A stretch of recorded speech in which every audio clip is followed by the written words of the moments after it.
Good evening, everyone. I extend a warm welcome to all of you. I think you have been listening to seminars on different optional subjects, right?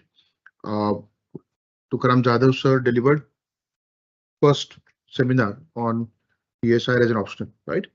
So today we have an opportunity to interact with one of our toppers of this year, that is JAINOM Jain, who has secured 103rd rank, right, this year. And his optional was PSIR, right? So what we would do today, as far as this seminar is concerned, we would start with JAINOM's address to all of you. He would discuss PSIR as an optional subject, what he did in terms of preparation, and his experience with academy, right? And after that, I would give him full time, right? And once he finishes, then if time permits, we would discuss about paper 2, right? So I would just hand over the mic to JAINOM. JAINOM, I extend a warm welcome to you once again. You, sir.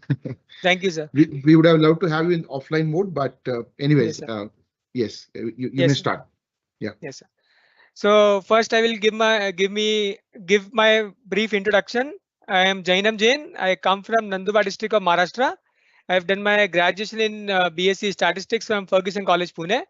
Along with my graduation, I joined Unique Academy's 3 years integrated course, which also included PSIR optional. And I was also part of PSIR optional test series in 2020, 21 and 22. And this year I've secured 103 rank. I am grateful to the opportunity that has been provided me by Unique Academy to address before you. And I would say first I would talk about two things: why we should take PSIR as an optional and why Unique Academy's role is very instrumental in this. First, I will talk about why we should take PSIR as an optional. First reason for taking PSIR as an optional is, see, you might have seen overlapping syllabus of different optional subjects, but I would say PSIR is a subject which has the most overlap with other GS subjects. First, I would say, see, if you talk about international relations, then you would see that international relation, the paper, which is paper 2 of PSIR, and you would see that in GS paper 2, you would have lot of syllabus about international relation, which is overlapping. If you are studying for PSIR optional international relation, then you would also see that you are covering the GS2 syllabus of IR. And if you see PSIR paper 1B, which is more related to post-independence history and polity and constitution, which is also overlapping with the GS paper 2 polity and constitution and GS paper 1, which covers some part of post-independence history. And in paper 1, see, in PSIR we also have a number of thinkers like Western political thought. We have Indian political thought. So these thinkers also help in PSIR, in GS paper 4, the ethics paper, where you could use thinkers in your answers to enrich your content in ethics. The more content you enrich in ethics paper 4, you would secure more marks, because I was integrating my PSIR, the thinkers which I studied in PSIR, with my ethics paper. So there is a lot of overlap. And other than this overlap, you would also find that there are more philosophical topics coming in essay paper, for which also PSIR optional is very helpful. And it has also helped me this year, which is the reason I have secured 142 this year in essay. So I would say PSIR as an optional has helped me in clearing the UPSC examination, and I'm standing before you today. So I would strongly recommend taking PSIR as an optional. Secondly, I would say Unique Academy's role is very instrumental in this. First, I would talk about the strong track record that Unique Academy holds. See, I have seen many students who are toppers, who have secured more marks in PSIR optional. They have been associated with Unique Academy in number of ways. And I've also seen my friend who was also part of Unique Academy's test series. There are many friends of mine who have joined Unique Academy's test series, political science test series, and they have cleared it with good numbers. So this is one major reason of joining Unique Academy. Second, I would talk about the experienced faculty members that are there in Unique Academy. The one present before you, PANKAJ sir, Tukaram Jadhav sir, So they are very helpful. They will help you in every possible way from start to end. Not when you're part of just PSR optional, but when you have completed your course, you are attempting your mains examination and you are writing your papers. These teachers will help you from start to very till end. So I would say, and the experience that they hold in writing answers is very helpful. Third, I would say that Unique Academy is providing comprehensive study materials which are required for clearing the mains examination. See, you would have seen number of sources in market that is available for political science, but I think the most effective source that I found for covering current affairs and for covering the PSIR syllabus, I found Unique Academy's approach to syllabus and providing the material was very helpful. I would also say the material that has been introduced recently by Unique Academy, the volume 1, 2, 3, and I think the volume 4 has also come.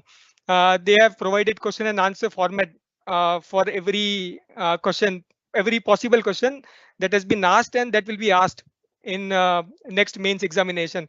So that is also very helpful, and it was also helping me in my mains answer writing. See, if you see, I have written 4 attempts in mains examination. First 3 attempts I have not cleared it. I was scoring below 240 in PSIR, but the personal guidance that was provided by Tukaram Dada sir and Pankaj Vatte sir have helped me this year, and I have scored more than average marks in PSIR, and this year I have secured a rank. So the personalized guidance that is been provided by Pankaj Vatte sir and Tukaram Dada sir is very helpful. I would give one example about IR. See, I was writing IR answer on some question. I think I was writing on bricks, and sir told me that you are writing way too much introduction. That is not required. And the question that is asked, you are not hitting it correctly. You have to first write your introduction, what is asked in the question, and not the history that you are writing. What we do, what mistake we make is when we are writing answers in IR, we tend to write too much history, because if we have read about the organization from, if you are reading for 3-4 years, then you would have read about all history of the organization. You would miss the question and then you would write all the history about the organization. So that is not correct. And Pankaj Vatte sir pinpointed me the same thing, that see, you are writing way too much introduction, and the content that was to be written in the answer, that you're not writing it. So this was very helpful to me. Then I started realizing that I was doing this in many answers, and then I reduced my introduction. I was writing pinpoint introductions. Then I was writing all the content that was required as per the question's demand. So this was very helpful for me writing the mains examination. And I think 135 in this year's IR paper, I think, is a very good score.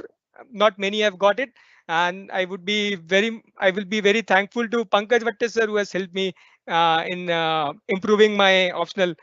And last, I would say the test series and mock interviews that have been conducted by Unique Academy.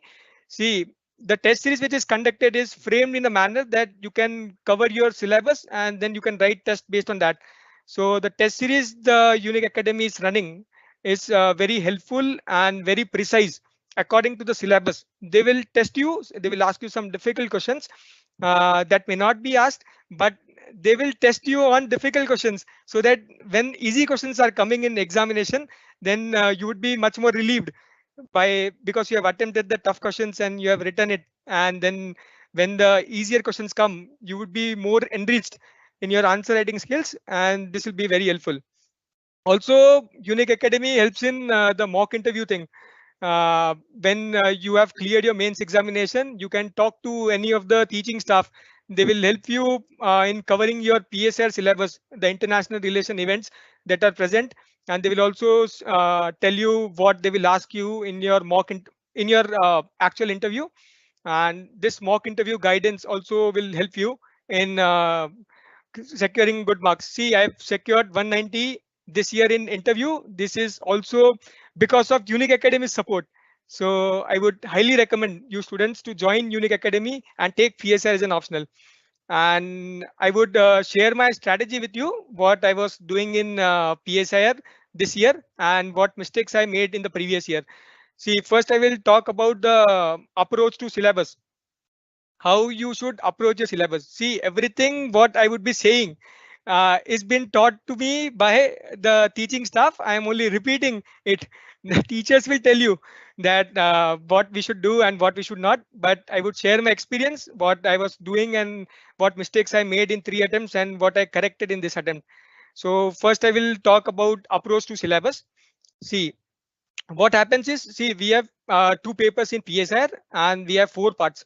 Paper 1, we have 2 parts. Part A will be covering all the philosophical part, like the political thinkers, Western political thinkers, Indian political thinkers. We have ideologies. We have some concepts like democracy, human rights, and there are many equality, liberty, justice. So, and there are many other concepts that will be present in paper 1, part A.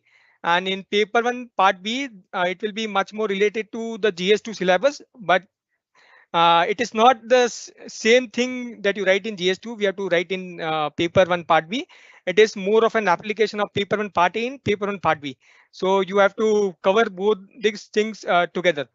And then we have paper 2, part A, which is the theoretical part of international relation. And then we have paper 2, part B, which is more of an application part. And we would see India and world in paper 2, part B, and which would be more of an application. You have to use paper 2, part A, theoretical concepts in paper 2, part B while you're writing your answers. And when you are dividing your syllabus, I would first say that you should focus on Western political thought and Indian political thought, because I found that when I was approaching the syllabus, I found that when we are covering Western political thought and Indian political thought, and then after that ideologies, then you would see that most of the concepts are related to it. Even if you are studying democracy, then you would find liberal approach, social approach to democracy, then you would find Marxist approach to democracy. So if you are clear with your ideologies first, then I find that these concepts that have been that will be taught to you, and you will find it easier to understand it and clear it. So this should be your strategy in paper 1, part A. I would say first you should do paper 2, part A, and then go for paper 1, part B, because paper 1, part B and GS2 syllabus are much more overlapping, and you would find it easier to complete it, and you would find it easier to understand also. But you should first cover paper 2, part A, because it is theoretical part, and the theory remains the same, because more current influence will be seen in paper 2, part B and paper 1, part B. So I would first suggest to cover paper 1, part A, then paper 2, part A, and then you can go for paper 2, part B or paper 1, part B. This was my approach to syllabus. You can also change it as per your convenience, but I think this is the best way to cover your syllabus. Second, I would talk about what study material you should use for understanding PSIR and for mains answer writing. I have already talked about Unique Academy's excellent material that has been provided. You can supplement it with other test series as well. Like Unique Academy will run one test series. You will find some content that was not covered in the Unique Academy's material, but it will be covered in test series. And you will find that answers, then you can understand how to write it, and extra added content they will give you, value added content that will be. You need to write it down separately. You can also add it in your notes, and then you can understand it. Also, there are 2 more study materials that I would suggest. One is Global Politics, that is by Andrew Haywood, which is for paper 2, part A. And for paper 1, part A, I would suggest OP Goba. You should definitely read these 2 sources, because these are very helpful and this will enrich your understanding of PSIR. And I would say, see, in paper 2, part A, Andrew Haywood Global Politics, I have seen many questions that have been asked from that book, Andrew Haywood Global Politics. You would not find it directly, but you can understand it better and you can write your answers in a right way. So I would strongly recommend for paper 2, part A, you should read Andrew Haywood Global Politics. I think it is an excellent book. And then I would say there are many online sources as well for writing PSIR. See, when you are writing PYQs, now Unique Academy has released a book. You can also read that. But when you're writing PYQ, I think you should search for that question on internet. Then you can find too many criticisms, other criticisms that are not covered. And the paper in mains is all about that. How different you are from other persons who are writing, because everyone is seeing the same syllabus, right, using the same resources, and you will not be able to differentiate what new you are writing. So I would say there are online sources. There is IGNU that you can use, and also you can type it on Google. about any question. You will find many criticisms that have been given. You can write it down, the criticism you liked. So you can enrich your understanding about that particular subject matter. Then I would say you can for note making and revision strategy. See, when you're reading too many sources and you're not having notes for understanding it and writing for mains, then you will find it very difficult to cover your entire syllabus. You will realize it during mains that the syllabus is too much and you don't have any notes. Then it will become a hectic schedule for you to make notes and cover the syllabus. So I would suggest when you are going for PSIR optional, when you're reading it, you should read it 2-3 times. I would not say that you should make notes in one go, but I think you should read it 2-3 times. Then you will make proper notes of that subject. Otherwise, you will be writing the same thing that has been written in notes and you will be writing it all down. You will not understand what is important and what is not. So I would strongly recommend first read it 2 or 3 times and then start note making. Note making is very important. See, when you're making notes, you will make first primary notes. What will happen in that primary notes? What you have studied from study material that you would write in primary notes. Then when you will be attempting answer writing, then you will find some new content from answers. Any test series you're attempting, if you're attempting Unix test series, you will find some new content. You should add it down in your notes. When you add it down in your notes, your content will get enriched. This is only way of content enrichment. Don't go for second, third, fourth books because you will only increase your load of completing your syllabus and it will make it very hectic for you. And after your note making, I will say that you should revise your notes. If you're not revising your notes daily, and if you're not keeping up with the syllabus, then it will be very difficult for you to after clearing your prelims examination, it will become very difficult for you to complete your main syllabus. So revision is very important. After note making, you should revise what you have read. And then I will talk about answer writing and presentation. See, many people here will be sitting and only studying. They will never attempt questions until mains examination will approach. Hello.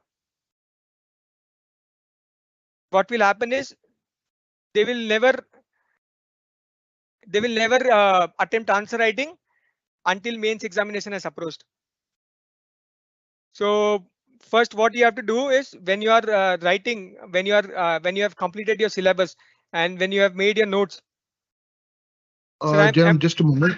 Just a moment. There was some electricity issue. Can you please start from the answer writing that you're speaking? Yes, sir. So what will happen is when you are attempting answer writing, there will be many students who will not attempt answer writing until prelims exam is over, and then they will find it very difficult to write answers and they will lose confidence and then they will not score good marks in mains examination. This happens with many students. So I would suggest that when you have read 2 or 3 times until December, I think the course will start in July. So until December, the course will be completing, I think. And until then, you should attempt every day. I would say attempt 2 questions so that you can build on your answer writing. And when the prelims examination is over, then you can continue with your answer writing, because answer writing is very important, more important than reading, I would say. Because when you're reading it and you're not applying it, you will not realize it that what we have to write in mains exam and how we should write it. This was the mistake I made in first attempt. I was reading and making notes. I was not attempting any question. Then after prelims examination was over, I was writing my mains question. So I did not prepare enough. I was not confident enough while I was writing my optional paper. So I secured less than 240. And this was the difference in my other attempts. So what happens is when you're attempting answer writing, you should write every day 2 questions and you should build on it, because after writing your answers, you will see solved papers. Then you will find some new content in that. You will add that content. Then this will enrich your understanding about the subject matter and this will enrich your answer writing skills, which is very important if you want to clear mains examination. And in answer writing, there is one thing. See, the current affairs will change a lot, especially for international relation. and integration of that current affairs in your answer writing should be reflected. If you're not reflecting the IR content, that is IR current affairs that is present, and you're not writing or reflecting it in your answers, then your answers may appear hollow. They will find it that you don't know about the current events that are going on. You are not having a proper understanding. See, if you are having Russia-Ukraine war now, and you have not studied about it, you have not read different perspectives about it, you have not read what different countries are doing, and you are only going based on the syllabus that you've read. So this will not help. So for enriching your current affairs, enrichment of current affairs is also important. This you should realize. And in answer writing, I would say you can incorporate many case studies as well. When you're writing your answers, you would also read the solved answers, solved questions which are given, and you will find many case studies. So I think you can integrate that case study in your answer, and this will help. One case study example I will give you, like the Rwandan genocide incidents. I've used it in many case studies of many questions of human rights. I've used the Rwandan genocide 1993 that was occurring. So that case study is very useful in writing human rights question. So such case studies you can prepare, you can write it in paper 2, especially in paper 2, because in paper 2 it is more about world affairs, world politics, and you can give examples about that. And lastly, I would say time management and stress management. This is very important. What will happen is now you are starting your PSIR course. The PSIR course will run for about 6 months, and after that you will be preparing for pre, and you will forget about your optional subject. So proper time management is needed. See, when you are studying for your optional or when you're attending your classes, I think you should revise it the same day. When you're revising it the same day and revising it multiple number of times, then it will be easier for you to cover your syllabus till December. Otherwise, it will become very tough for you, because after December, now the pre-examination has become in such a way that it has created horror among students. The UPSC has changed pattern, so more people will be preparing for pre from January. So I would say that you should cover it till December. What teachers are teaching, at least you should read that and cover it, so that you don't find it difficult after the pre-examination. I would say those who are confident about pre, they should continue reading till March. At least they can revise. If they are not reading new content, they should revise till March. I think everyone can take out 2 hours, at least 2 hours a day. And even if you're revising 2 hours a day till March, then it will be very helpful.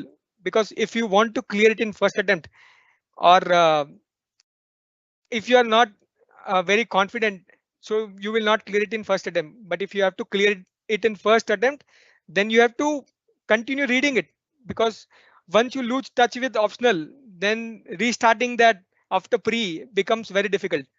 So I would suggest until March, you should read at least 2 hours your optional subject, so that you can keep in touch with your optional.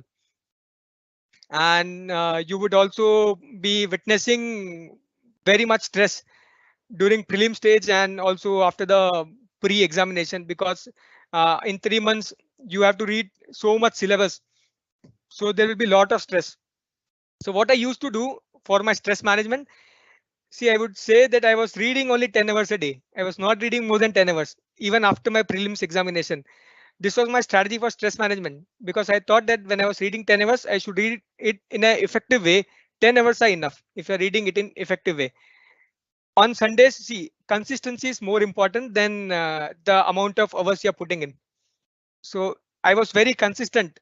I was reading till March for political science, and then I was restarting it after my prelims examination. So I was not having that huge stress of completing so much syllabus, or GS, optional, essay.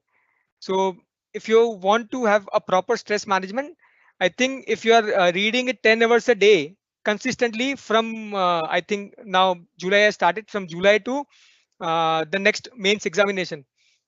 So until that, if you are reading consistently 10 hours, 10 hours are more than enough. And it will also help you maintain your stress. And one personal insight I want to share about political science as an optional, what I've seen in 3-4 attempts. In first 3 attempts, I was way too much trying to be factual in my answer writing. I was missing the content that was required, and I was writing very vague answers. That was also pinpointed to me by PANKAJ VHATTE sir and Tukaram Dada sir, and their personal insight has helped me. And that personal insight I would like to share with you. What happens is, when you are writing your mains examination, many students, what they have read, they try to write it down without seeing the question. They will just see one word in that question. It is asked about this one, this thing, and they will write everything down what they have read on that question. Never do that. First, read the question, what they have asked, and give pinpoint criticism about the issue they have asked. Not all criticism of that thinker that you have read. Never do that. And second thing, I would say that in every market or in every classes, they say that optional is everything you have to write in essay format. I personally never did that. What I used to do was used a mixed approach. I also used to write some answers in essay format and some answers in point format. And I think this is the best approach going forward. Don't write all answers in essay format, because there will be some questions they will be asking you about what are key highlights of the summit, and you would be writing it in essay format, and you will be covering only 3-4 points, and you would be not writing the 15-20 highlights that were present in that meeting. So that answer will look hollow. So never go with a pre mindset that all answers are to be attempted in essay format. You can also use uh, points in explaining your answer, but it should be differentiated from the GS points that you're writing, because in when you're writing it in optional, the points should be such that they are self-explanatory, and they are explaining. Should not be that you are missing theoretical thing and you are writing only in one line and you're not explaining that point. That would also not help. When you're writing in points, you should explain it enough. See, in GS paper, for 15 markers we'll be writing 15 points, but in if you're writing for optional, for 15 markers, if you're writing 10 points, that are enough, but that 10 points should be explanatory. And one thing also I have realized, that people tend to use more number of scholars in IR paper, and that is not very helpful. I have seen many papers, I have checked many papers of my colleagues or my friends who are writing about IR, and they will use 10-15 scholars. They will write everyone's opinion, all 10 scholars' opinion. They will write, H. Jaishankar has said this, Sham Saran has said this, he has said this. This answer does not look very good when you will read it. You will find it attractive at first, that I've used 10 thinkers, 15 thinkers, I've used 20 thinkers in my answers. But when you would see their score, they are getting less than 100, because they have not explained theoretically what was asked. They are just writing thinkers. I would say you should use minimalistic approach. Use one or two thinker in your answer, or one or two scholars in your answer, and use more theoretical concepts. When you would be studying IR, you will realize that you have concepts like functionalist approach. You are having social constructivist approach. You are having realist approach. Use their thinking. Don't write scholar name. I will write 10 scholars. I will write 15 scholars. Don't never do that. This will be my personal insight for political science, and I think Pankaj Vatte sir would explain it much better than I have explained it to you, because he's the one who has taught me. So I would hand over to Pankaj Vatte sir. Thank you, sir. Yeah, thank you so much, JAINOM. We would have loved to have you here physically, because that would have given us another opportunity to felicitate you. Yeah, yes, sir. Yeah. Thanks Definitely, for joining. sometimes, sir. Yeah, Yes, sir. Thank you, thank sir. you so much. Yeah. Thank you, sir.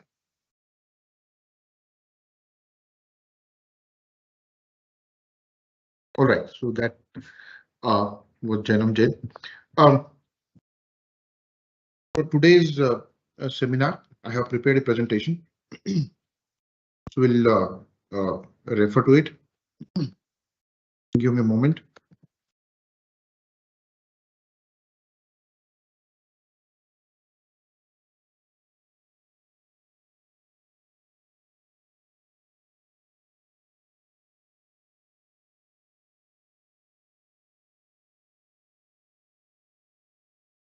I hope this is visible to everyone. online as well as offline. Let us quickly go through the agenda of webinar, what all things we are going to cover. I will take up your question at the end of it. Don't worry. So you had first seminar delivered by Honorable Tukaram Jadhav sir, and I would quickly give you overview as to what he has talked about for those who are completely new, and those who have not attended that seminar. I would request you to go through it, right, so that you understand what he has discussed as part of introduction to this subject, right. Second, we will talk about syllabus in general, and then paper 2 ka syllabus in detail, right. I'll be focusing more on paper 2, right. So we would discuss syllabus in detail, approach to paper 2, and then sources that you are supposed to study. Tukaram sir ne baat ki tha iske upar, sources ke upar, books that you are supposed to study. In any case, I will talk again about that, about paper 2. So this is what you discussed with Tukaram sir, right? First is selection of optional and what criteria you are supposed to apply and how to choose optional. That is one. Second, he definitely talked about PSIR as an optional. So what is PSIR? What that subject is all about? Then syllabus in general, he talked about how to prepare, right? Then difficulties and problems that students face while studying this subject. And he also talked about unique way. Am I right? Okay. So this was first lecture on PSIR in general, right? I would talk about paper 2 specifically today, and he would again conduct a lecture on paper 1. Let us quickly go through the syllabus again. इसको ऐसे मत समझना कि repeat हो रहा है. No, ये जितनी बार repeat होगा उतना ठीक है. Because at some point of time you are supposed to have that syllabus at the back of your mind. So paper 1, section A, it can be summarized as political theory. क्या बोलोगे आप उसको? Political theory, right? What all things are there in that section? Political ideas, concepts, as JAINOM was referring to. That is, for example, liberty, equality, justice, democracy, etc. Right? Then there are political ideologies and theories that you are supposed to learn. Say liberalism, socialism, Marxism, feminism, etc. Then there is what is called political thought, thinkers, and it covers both Western as well as Indian political thinkers, right? So in Western thinkers, Plato to Hannah Arendt, different thinkers are covered, and Indian political thinkers, there's ancient political thought and then modern Indian political thinkers, right, up to Gandhi. Paper 1, section B, it is called IGP, Indian Government and Politics. उसमें क्या आता है? Freedom struggle, strategies and perspectives. Constitution, governmental organization. Constitution is an important document based on which we run the government, and then governmental organization भी पता होना चाहिए. Then there are two more aspects which can be called as process. Government is one aspect, process is another, right? Political process is a different concept. I think Tukaram Jadhav sir might have touched that topic, right? Political process. So constitutional process is nothing but how constitution is functioning and thereby the government as well. Political process, इसमें क्या है? Interaction between Indian state and society, right? What it means is different problems that society is facing and what kind of policies government is coming up with in order to solve them. Then whether government was able to deal with them. Then what were the issues in that solution, right? What future actions you may suggest. ये format होता है उसका, interaction between state and society. Paper 2, section A consists of 2 topics. See, paper 2 can be divided into 3 parts. वैसे वो 2 part में divided है according to UPSC syllabus, but subject matter wise you can divide in 3 parts. Section A में 2 parts है, section B में 1 part है. तो section A में 2 parts कौन से? Comparative politics and international relations, right? And section B is India and world, essentially foreign policy of India, right? In section A, we have comparative politics, that is theory. Please understand this is a different subject. In fact, if you talk about political science as a subject, it has got number of subfields. एक सब field है what is called political theory, जो आप section A में पढ़ते हो, right.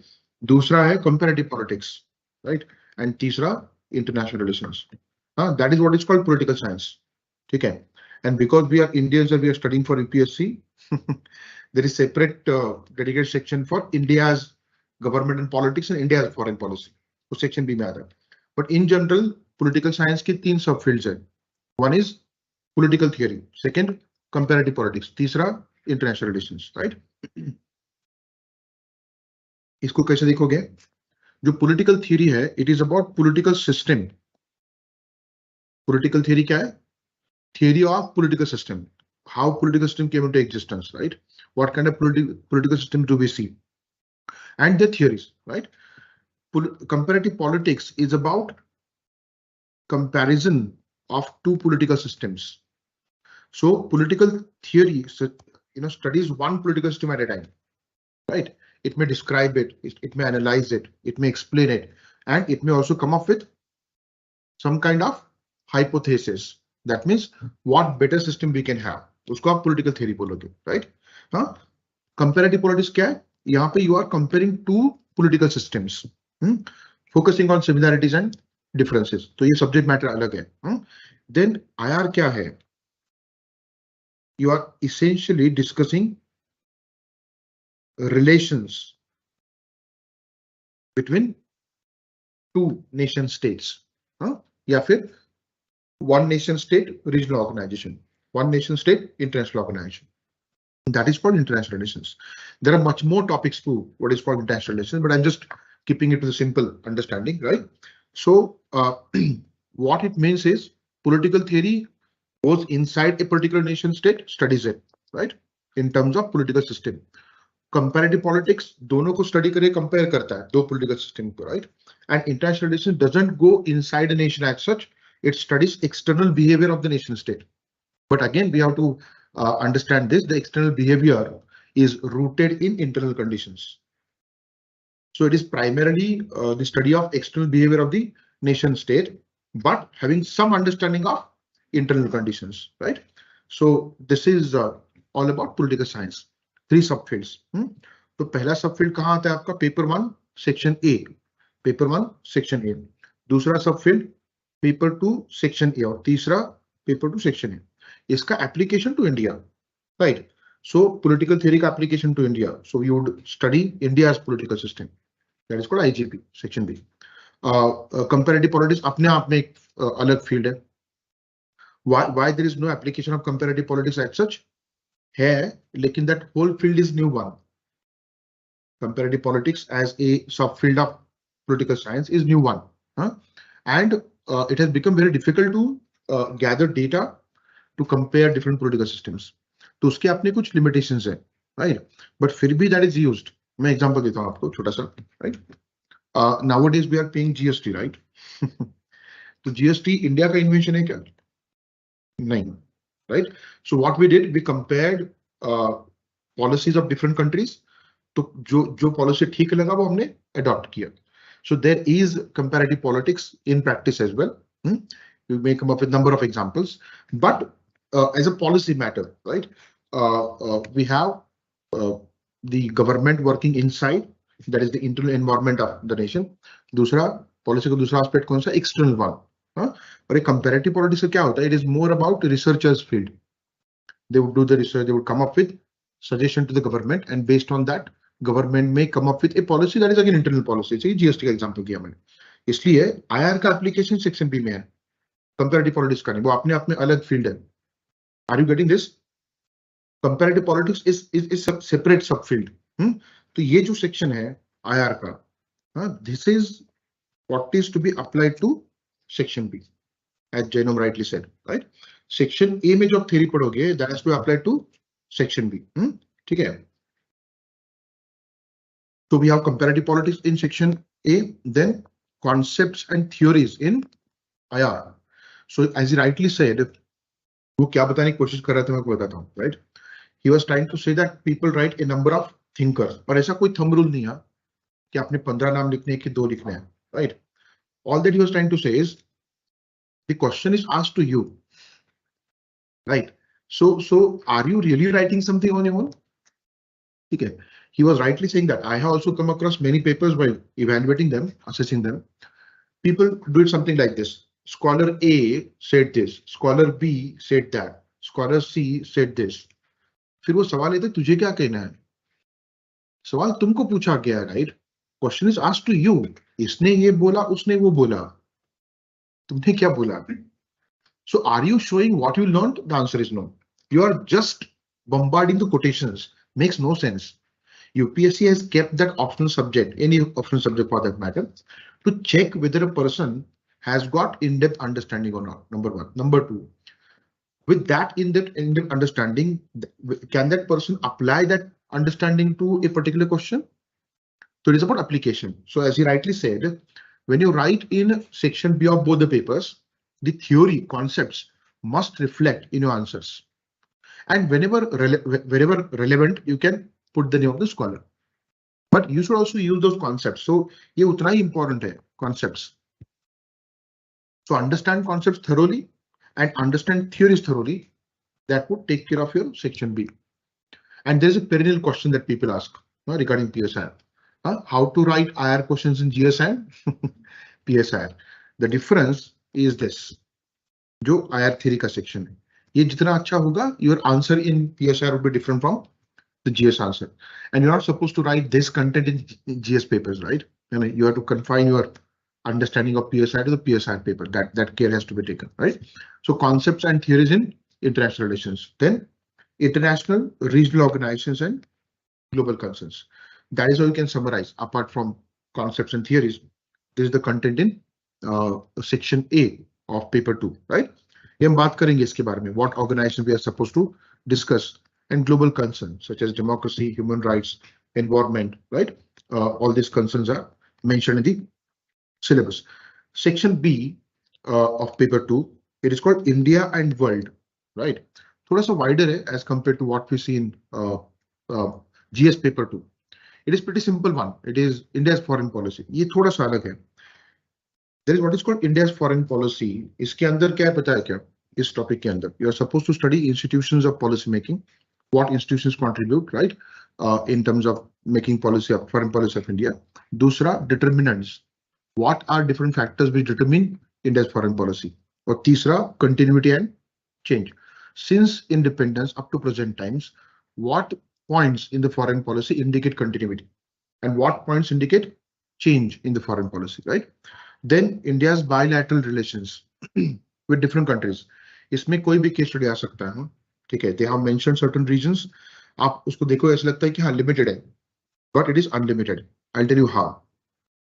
एक topic है इसमें बोला गया कि इंडिया एंड साउथ एशिया, तो उसमें they can ask you any country. दूसरा, India and global South, they can ask you any country. So global South मतलब Asia, Africa, Latin America, right? And then they say India and global centres of power. तो global centres of power बोलने के बाद आज जो global centres of power है उनकी बात करोगे आप. सिलेबस काफी पुराना है. So rise and fall of power भी होता है, right? So it covers any rise of power that may happen today, tomorrow, 10 years down the line. So that becomes quite a lengthy syllabus, right? But it is not. You can reduce the syllabus based on what is happening in last 1.5, 2 years. So if you read carefully the current affairs of 2 years, 1.5 years, that is sufficient, right? India and bilateral relations.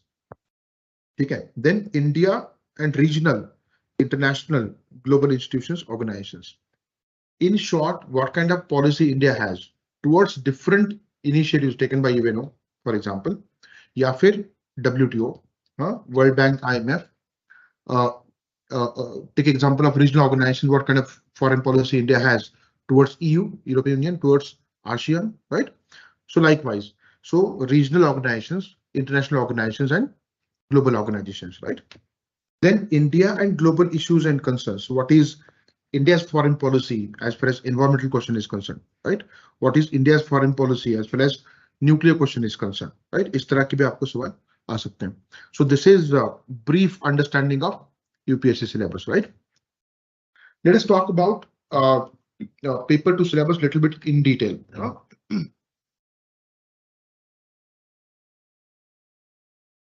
As I said, there are 3 sections within paper 2. One is comparative politics, second IR theory, third India and world. Let us talk about comparative politics first. Usme kya exactly? What are we supposed to study?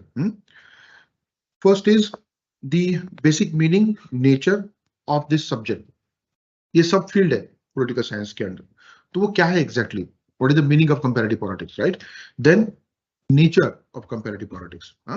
In fact, nature has changed according to evolution. Okay, nature of the subject has changed according to evolution. This subject has evolved in 3 stages. Okay, old, new and contemporary. Old, new and contemporary. And its nature has changed in those 3 stages. समझ में आ रहा है? तो वो हमको understand करना है. What has happened exactly? ये जो है old comparative politics, new comparative politics and contemporary comparative politics. It is also called comparative government, comparative politics and comparative public policy. समझ में आ रहा है आपको? तो ये 3 बदलाव हैं, 3 stages में evolve हुआ है, right? Then approaches and perspectives. So we have to discuss number of approaches to comparative politics.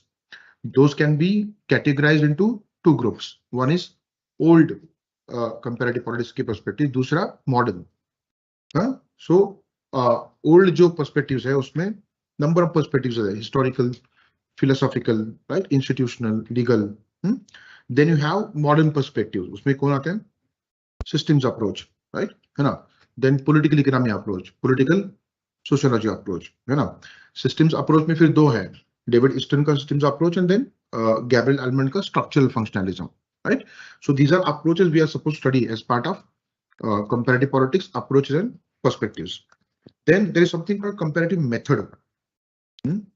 See, comparative politics is relatively a new subfield of political science. क्या ये? Relatively new है, ठीक है? इसका मतलब ये नहीं कि comparison was not used in the ancient medieval times of Europe, right? वो use किया था. For example, long back in the ancient times, Aristotle used comparative method, right? But not of the kind that we see in modern times. ठीक है? उसने comparison किया था. Was it methodical enough to call it comparative method? The answer is not really. ठीक है? So we are supposed to understand this. Comparative method is a modern feature. तो ये उसमें क्या stages हैं that we are supposed to study? There are 3 steps in comparative method. तो आपको पढ़ने पड़ेंगे. Then what are the limitations of comparative method? And when you study limitations of comparative method, those are also limitations of comparative politics as a subdiscipline. So मैं आपको method के जो limitations है वही limitations उस subfield के हैं. So whether you get a question on limitations of comparative politics or limitations of comparative method, the content is same, right? ये हो गया theory.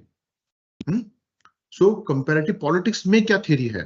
So this is the theory. So meaning, nature, evolution, approaches, perspectives, and then comparative method. ये theory है, right? उसको apply किया गया है क्या? Yes. ठीक है. So now 3 things, 3 fields rather, where comparative politics is applied. One is state. So state in one nation, state in other nation. Can we compare it, right? So state in comparative perspective. ठीक है. तो ऐसा है क्या कि you are supposed to compare all the nations in the world and their respective political system? The answer is no. UPSC has given us a framework. एक framework दिया हुआ है that we are supposed to use. कौन सा framework है? You are supposed to compare number 1 capitalist and communist political systems. क्या compare करना है आपको? Capitalist political system and communist political system. The moment you understand capitalism and communism as a theory, you would easily understand that. Number 1. दूसरा जो framework है, developed countries versus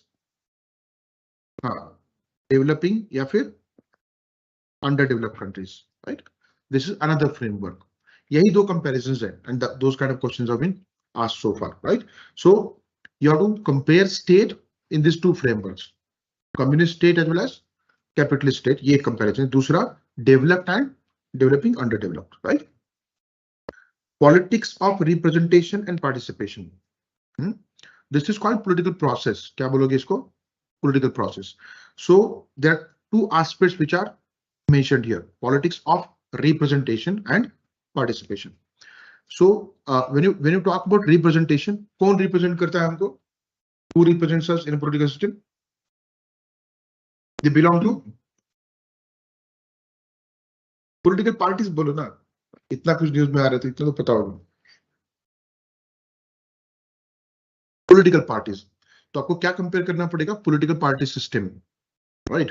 Political party system in developed countries, political party system in underdeveloped countries, developing countries, political party system in a communist state, political party system in capitalist liberal states, है ना? Framework वही है comparison का. It's all same, right? That framework has to be applied to state, right? That is the structure of government.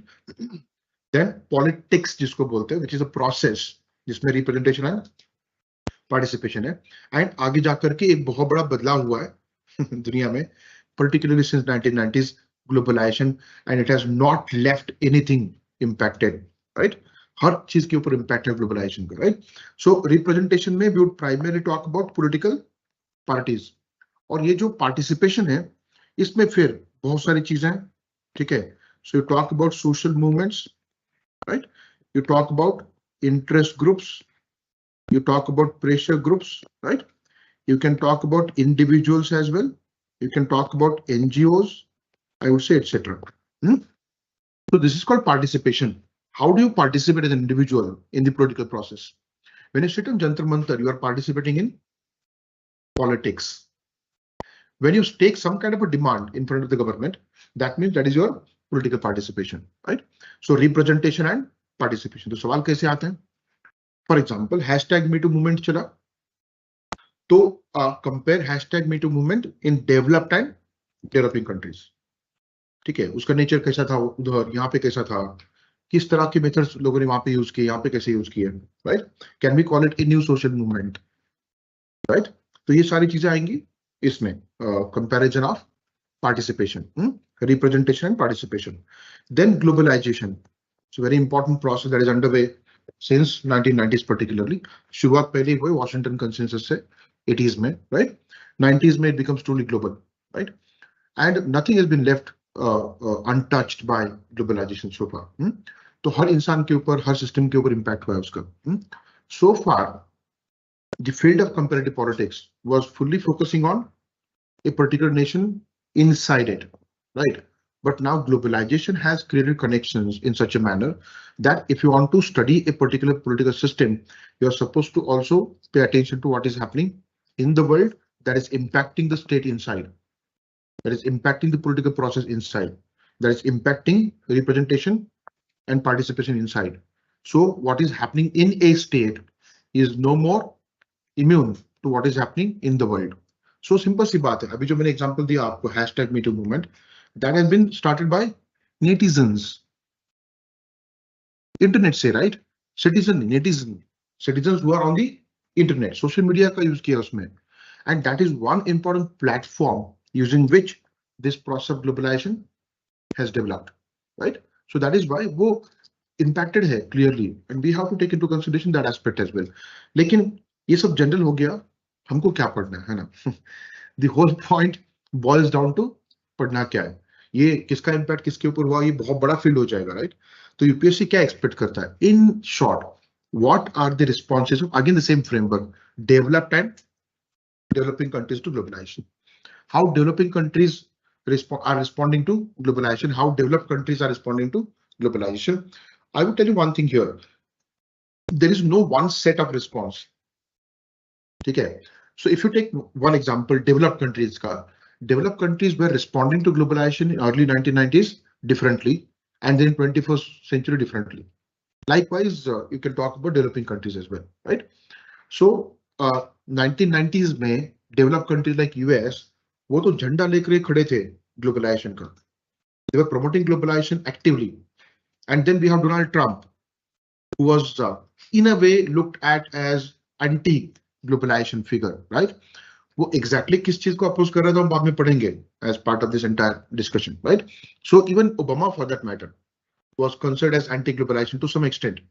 So is it that countries like US and UK, who were the flag bearers of globalization, are going against globalization? Kind of.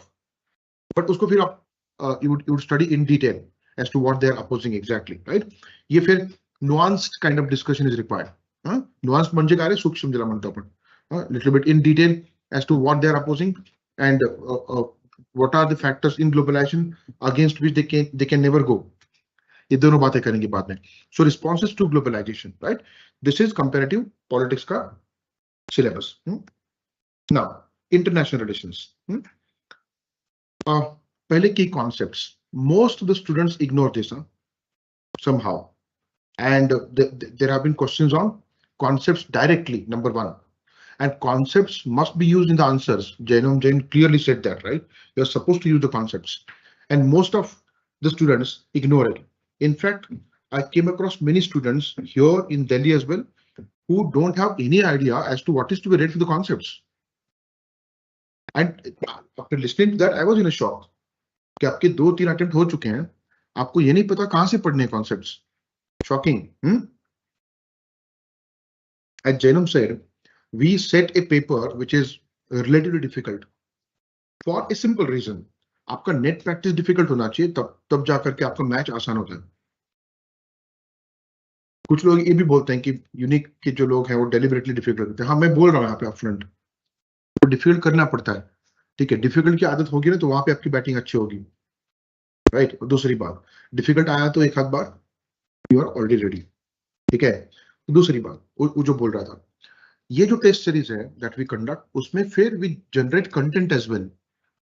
Current contemporary जो अलग अलग reports है, अलग अलग research हो रहा है, that is included in model answers. So even if you're not getting those kind of questions in the mains examination, your answer will be different as compared to others, because you have faced difficult question number one. You have much more richer content as compared to others, and this is competition eventually. ये क्या है? Competition, right? उन हजारों लोगों में आप कहां पे हो? आपको पॉलिटिकल साइंस कितना समझ में आया ये छोड़ो.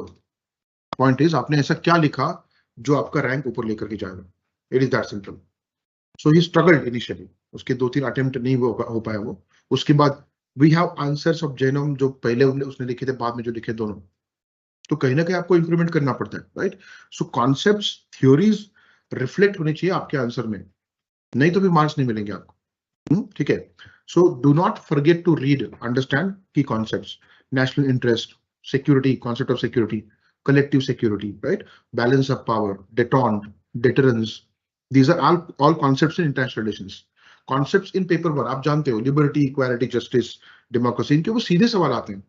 And there is theorization in that. उसमें theoretical insights हैं अलग अलग thinkers के. उसी तरह से यहाँ पे है रे.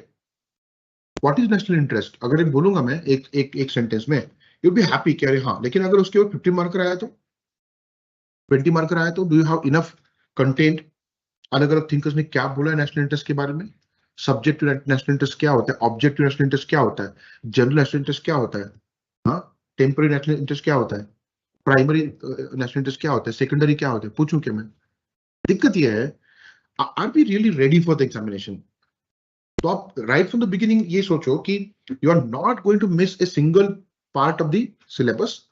हाँ, इसलिए बिकॉज वो अप्लाई भी करना पड़ेगा आपको, right. So you read key concepts thoroughly.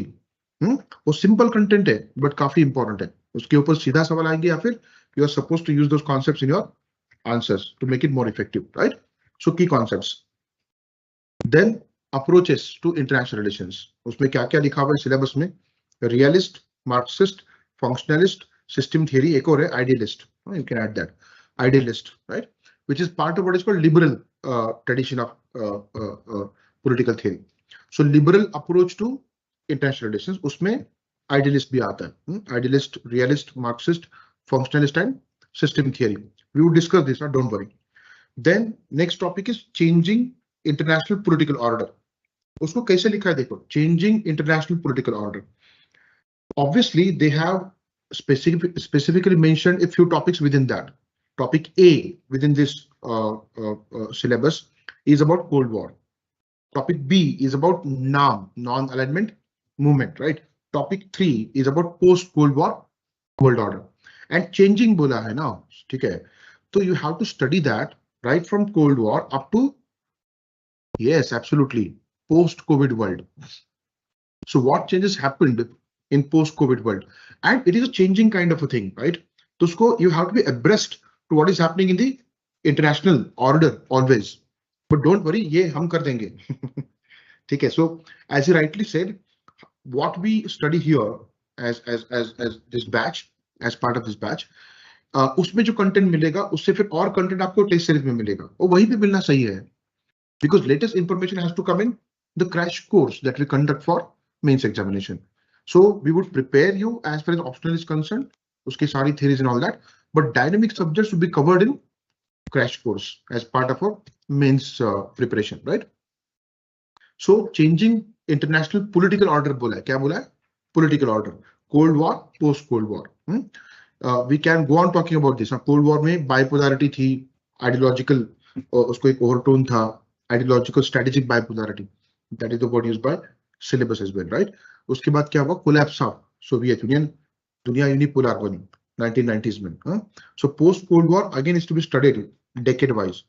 1990s में कैसा political order था, 2000 के decade में कैसा था, 2010 के decade में कैसा था. In short, and to be very simplistic, right, I would say it was unipolar in 1990s. It started traveling towards multipolarity in 2000s.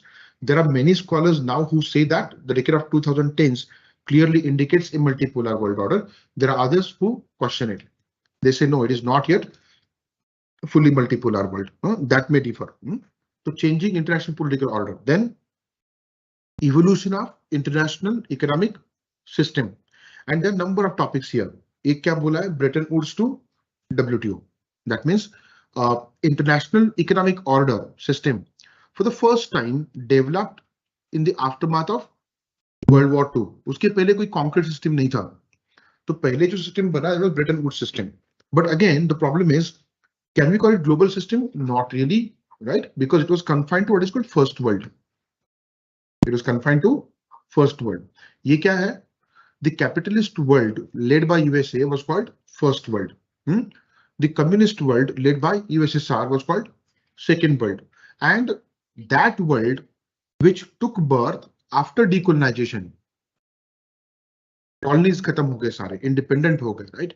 In Asia, Africa, Latin America, that is called third world. Derogatory terminology for us particularly, right? But that is used by Western scholars. The better nomenclature today is global north and global south, and that is based on economic development. Okay, so it is not geographical division of the earth. So northern hemisphere and southern hemisphere, iski baat nahi kar rahe hum. So Australia comes under what is called global north, though it is in southern hemisphere. So it is about economic development. Most of the developed countries lie in the northern hemisphere. That is why that word is used.